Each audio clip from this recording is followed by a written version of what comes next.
All right, what's going on, everybody? Welcome back to another Real Talk. I pray you're all doing well as we give the Most High Yah all the honor, the glory, and all our praise and worship goes to our Heavenly Father. What can we do about our young men in our race? What can we do? I want to give a shout out to you, Shan, 38. You know who you are. Very touching and very powerful email. And I know we have lost so many of our young men to the streets, to the penitentiary, to the grave. And I know this is serious business. So many have grown up without a father. Let's just start right there first. The Bible says, fathers, don't provoke your children to anger. It's so many young men that's mad, that's full of anger because their father is not there. They've been walking around for so long angry. Men need to be taught how to be men by men.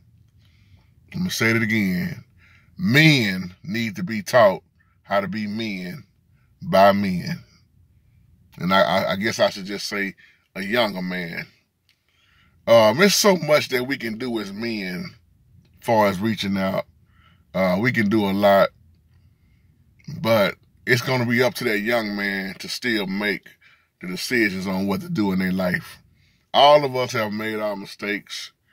The wrong thing to do is to keep turning young men away, you know. And what I mean by that is when you got a chance to be a big brother, even if you don't have kids, that young man that love to play basketball, if you can just go to his games, you know, support him. You know, like I say, be a big brother. Be that ear that he needs, you know, when he needs somebody to listen. You know, when you have spare time, just spend time with him. I know some men, young men, are not gonna do right at all. Let's just keep it real. Because you can reach out to some young men and they just gonna continue to head toward the streets, you know. Because they want to be a dope dealer. They want the fast money. They want the fast life. But there's other young men that will listen. Now, like I say, everybody ain't gonna listen. But the question is, as older men, what are we doing to reach out to the younger men? That's the question right there. Especially when I was working back then in the food pantry. There was a young man I used to take with me by the name of Jaden. He's not kin to me. You don't have to be kin to me. But I wanted to show him manly stuff, you know, how a man provide, how a man work, you know, man take care of his family. So I would get him and let him ride around with me in the truck, you know, help him pass out food, show him work, show him labor, you know, because the Bible say, man don't work, man don't eat. Bible say, man don't take care of his immediate family, it's worse than the infidel. See, a child have to be taught. That's why for training up a child, it starts at an early age, you know. Some people be saying 2 and 3 is too old, too young. They don't know nothing at 2 and 3 and 4 and 5. Yes, they do. Especially nowadays, these kids are very mature.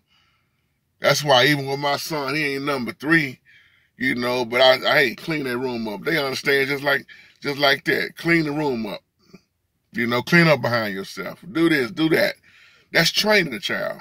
But if there's nobody there to train that child is going to grow up any kind of way.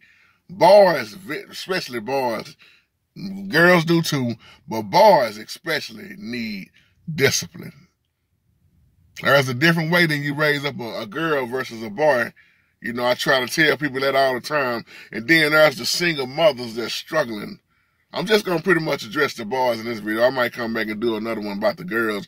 But it's hard for a single mom to raise a boy to be a man. I'm not saying it can't happen because it has happened, and some of them men have turned out very great. They was raised by mama, they was raised by grandmother. Especially when you had them strong grandmothers with the strong backbone that didn't play, you know. But then there's the case where that single mother is doing all she can, and she's beating herself up night and day because that boy just don't want to do right. He don't want to do right. And when you don't want to do right, there's consequences. There's a place for you. You will lose your freedom. And when you get behind that penitentiary bars, when you get sent to that penitentiary, you got to answer to them. And that's what's going on with a lot of our young men. Then we got a lot of young men, they just going left and right making babies. No job. Making babies on top of babies. Then they got 2 or 3 baby mamas. And then they would say things like, well, I ain't have no father, so, you know, I ain't have nobody to teach me, man, you know. But the thing is, how long can you walk around and say that? There is some point in your life where you got to take responsibility for your own actions and what you have done. You done pointed the finger long enough. So us as older men, we have to reach out to the young people. I love when Brother Titus Taylor called me and we talk on the phone, you know, and when we talk for hours because he have a lot of questions that he asks that's dynamic questions. And I told Titus the other day on the phone, you're going to be an example for more young men your age. I ain't going to say all of them going to listen to you, but you set an example because he's a very intelligent, respectful young man. And he carries himself in a way that most people in his young generation don't do. He don't walk around with the pants sagging. He don't talk crazy. He ain't trying to have baby mama number 1, baby mama number 2. He focused. He got goals in life. He want to go to school, and he got his mindset right. Most young men mindset ain't right. So as for me as the older man, my job is to encourage Titus, reach out to Titus. Just like I used to have my little partner over here, man. He moved away, but he could play that ball, man. And then another one of them got killed on the streets. Brother Melvin. I used to go to the recreation center. Boy had mad game on the court. See, them young men love just to see the support, you know. There are so many parents that work so much, and I understand that too, that they never get to see their child. And then their child be like, Mama ain't never here. Mama don't care about me. It ain't that Mama don't care about you. Mama's struggling. Mama need help. You know, Mama trying to do all she can to keep putting food on the table, clothes on your back, a place to live. And that's why when a lot of the young men that do make it, first thing they do is they come back and take care of their mama. And that's respect. That's love.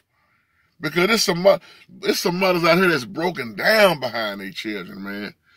And I pray for the one, they child is in and out of jail, and some of them got 20, 30 years in the penitentiary for choices they made on the streets. Robbing, stealing, shooting, attempted murder, you know, money laundering, you name it. You know, it's sad. But the penitentiary have most of our race of young men. And what the penitentiary don't have, the streets got the rest pretty much. It's only a few that's making it out these hoods, y'all. And I know some of these young men you try to reach out to, they just gonna cuss you out. At the corner of my street, it's a store called 7-Eleven I go to where I get my gas at. So many of them youngsters be up there, man. And I always run into my boy JJ. We call him Gutter. Me and Lil JJ, every time I go up there, me and Lil JJ, we talk, we chop it up. You know, we be trying to reach to each other, reach out. And I always tell Jay, man, it's up to us as the older generation for them to see a change in us. Because if they don't see a change in us, you see what I'm saying? They're going to continue to do the same thing, you know? So it's a sad situation, but we got to do all we can to reach out. Once again, we got to do all we can to pray for them, spend time with them. So that's what I want to say in this video, man. Do all we can do to reach out. That's my time. I love you.